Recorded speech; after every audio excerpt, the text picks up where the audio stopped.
दोस्तों सीटेट में बाल विकास से 30 प्रश्न पूछे जाते हैं और हर क्वेश्चन कॉम्प्लिकेटेड होते हैं, इसलिए बाल विकास की बेहतर तैयारी आपके लिए काफी आवश्यक है। आज हम बाल विकास में आपको पढ़ाएंगे कि विकास की अवधारणा क्या है और बाल विकास का तात्पर्य क्या है। साथ ही साथ हम यह भी बतलाएंगे कि वृद्धि और विकास में क्या अंतर है। शुरुआत में छात्र वृद्धि को ही विकास समझते हैं, विकास को भी वृद्धि कहते हैं, लेकिन दोनों में अंतर होता है। आज के इस वीडियो में हम क्लियर कर देंगे। साथ ही साथ मैं यह बतला दूं कि ये टॉपिक काफी इम्पोर्टेंट है और हर बार 1-2 क्वेश्चन वृद्धि और विकास से पूछे ही जाते हैं, इसीलिए बगैर स्किप किए इस वीडियो को अंत तक देखें। सबसे पहले हम बात करेंगे कि विकास है क्या। आपने सुना होगा राष्ट्र का विकास, देश का विकास, समाज का विकास।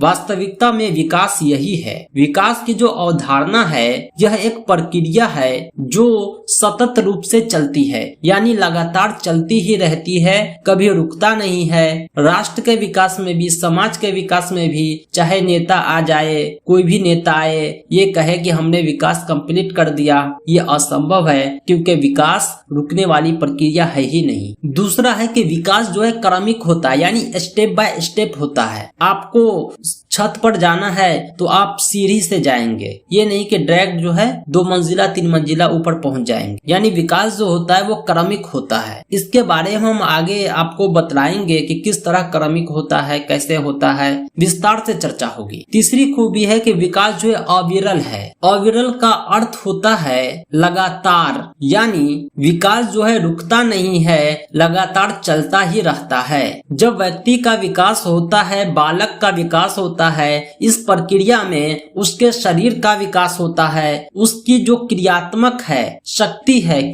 शक्ति उसका भी विकास होता है, यानी उसकी कार्य कुशलता, काम करने की क्षमता बढ़ जाती है। इतना ही नहीं बल्कि उसका संज्ञानात्मक और संवेगात्मक विकास भी होता है। उसका बुद्धि डेवलप हो जाता है, जो काम उसको समझ में नहीं आता था वो अब समझ में आने लगता है। इसके अलावा उसका भाषागत विकास होता है। जिन शब्दावली से वे अवगत नहीं थे, जिन शब्दों को उन्होंने कभी सुना नहीं था, उन्होंने इतना विकास कर दिया कि वो शब्द उसके लिए एक पुराना हो गया, यानी उसका भाषागत विकास भी साथ साथ होता है। इतना ही नहीं बल्कि सामाजिक विकास भी होता है, क्योंकि मनुष्य एक सामाजिक प्राणी है। मनुष्य समाज से सीखता है, मनुष्य समाज को सिखाता है, इसलिए बालक का सामाजिक विकास भी साथ साथ होता है। इस प्रक्रिया में बच्चे की रुचियों में, आदतों में, दृष्टिकोण में, जीवन मूल्य में, स्वभाव में, व्यक्तित्व में, व्यवहार में, यानी हर कुछ में परिवर्तन होता है और वास्तविकता में यही विकास है। अगर आपके आदत में बदलाव आया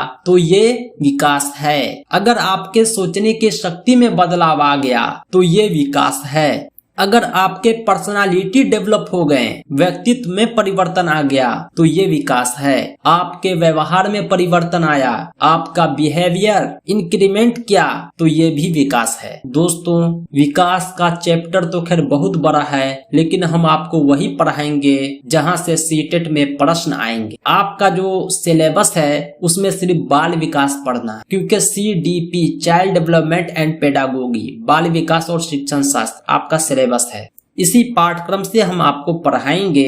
विकास के बाद हम चलते हैं कि बाल विकास का अर्थ क्या होता है। बाल का मतलब होता है बच्चा, बालक, और विकास हमने तो अभी ही आपको बतलाया है, यानी बाल विकास बालक के विकास की प्रक्रिया है। इस प्रक्रिया में बालक के जन्म से पूर्व से लेकर उसके मृत्यु उपरांत तक की एक्टिविटी का हम अध्ययन करेंगे। यानी यह प्रक्रिया जो बाल विकास की है, जन्म से पूर्व जब बच्चा गर्भ में होता है उसी समय शुरुआत हो जाती है। इस प्रक्रिया में गर्भावस्था के बाद जन्म पाता है, फिर शैशवावस्था, बाल्यावस्था, किशोरावस्था, प्रौढ़ावस्था इत्यादि कई अवस्थाओं से गुजरता है और परिपक्वता की स्थिति को प्राप्त करता है। यानी एक दिन वो बच्चा जो माँ के गर्भ में था वो मैच्योर हो जाता है। जब बच्चा जन्म लेने से पूर्व माँ के गर्भ में होता है उस समय भी उसका विकास होता है। जन्म लेने के बाद जब माँ के गोद में आता है उस समय भी उसका विकास होता है। बालक के आयु में क्रमिक रूप से परिवर्तन होता है, हर आयु में उसका विकास होता है, यानी विकास निरंतर चलता ही रहता है। इस विकास से बालक में भविष्य में होने वाले गुणात्मक एवं परिमाणात्मक परिवर्तन की भविष्यवाणी भी कर सकते हैं। बालक का जो विकास है इसे बहुत सारे कारक इफेक्टेड करते हैं। आनुवंशिक रूप से कुछ कारक उत्तरदायी होते हैं, कुछ कारक जो है सामाजिक रूप से उत्तरदायी होते हैं। विस्तार से इस टॉपिक पर चर्चा हम बाद में करेंगे। अभी फिलहाल हम बतलाते हैं कि वृद्धि और विकास में क्या अंतर है। सामान्य रूप से वृद्धि और विकास को लोग एक दूसरे के पर्यायवाची समझते हैं, लेकिन वास्तविकता ये है कि दोनों एक दूसरे से बिल्कुल ही अलग है। अंग्रेजी तो आप जानते ही होंगे कि वृद्धि को ग्रोथ और विकास को डेवलपमेंट कहते हैं, लेकिन हम बतलाएंगे कि विकास वृद्धि से किस प्रकार अलग है, वृद्धि और विकास में क्या अंतर है। तो आइए एक एक करके हम बतलाते हैं और समझाते हैं। वृद्धि शब्द का जो प्रयोग होता है परिमाणात्मक परिवर्तनों के लिए होता है। परिमाणात्मक का मतलब होता है परिणाम स्वरूप प्राप्त होने वाला। एक बच्चा जब बड़ा होता है तो उसके आकार में परिवर्तन आता है, उसकी लंबाई में परिवर्तन आता है, उसकी ऊंचाई में परिवर्तन आता है। इस तरह से बच्चे में बहुत सारा परिवर्तन आता है, यानी यही उस बच्चे का वृद्धि हुआ।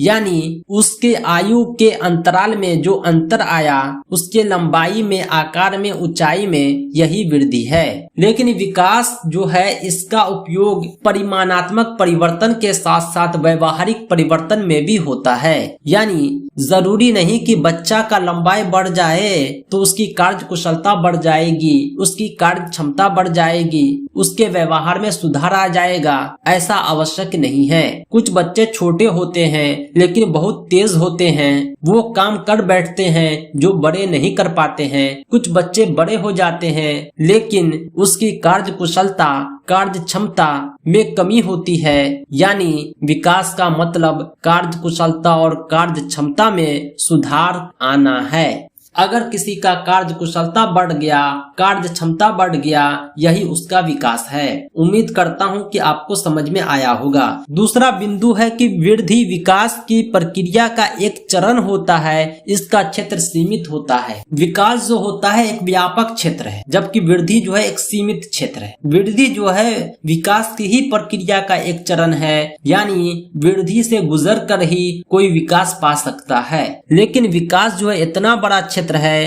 कि वृद्धि जो है इसका एक टुकड़ा होता है, भाग होता है।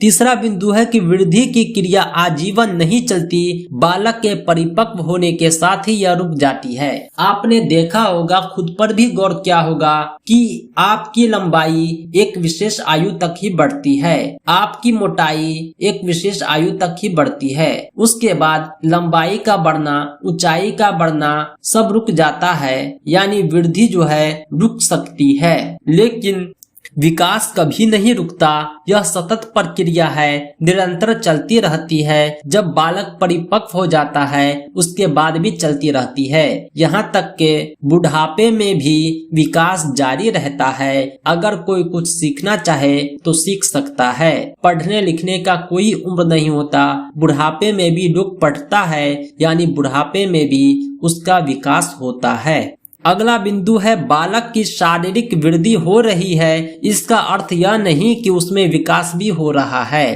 पहला बिंदु से मिलता जुलता है कि शारीरिक वृद्धि हो रही है, यानी जरूरी नहीं कि विकास हो रहा है। बच्चे की लंबाई बढ़ रही है, ऊंचाई बढ़ रही है, जरूरी नहीं कि उसकी कार्य कुशलता, कार्य क्षमता बढ़ रही है। लेकिन बालक के विकास के लिए भी वृद्धि आवश्यक नहीं है। जरूरी नहीं कि बच्चा लंबाई में बड़ा होगा तब ये एग्जाम में टॉप करेगा। बच्चा लंबाई में कम है, उसकी लंबाई रुकी हुई है, फिर भी कार्य कुशलता और कार्य क्षमता उसकी बढ़ सकती है। यानी बालक में विकास के लिए वृद्धि की आवश्यकता नहीं है। यह था वृद्धि और विकास में अंतर। दोस्तों, हम वीडियो को ज्यादा लंबा नहीं करेंगे क्योंकि लॉन्ग वीडियो बोरिंग होता है, लोग देखना नहीं चाहते हैं। इसीलिए हम नेक्स्ट टॉपिक अगले वीडियो में लेकर आएंगे।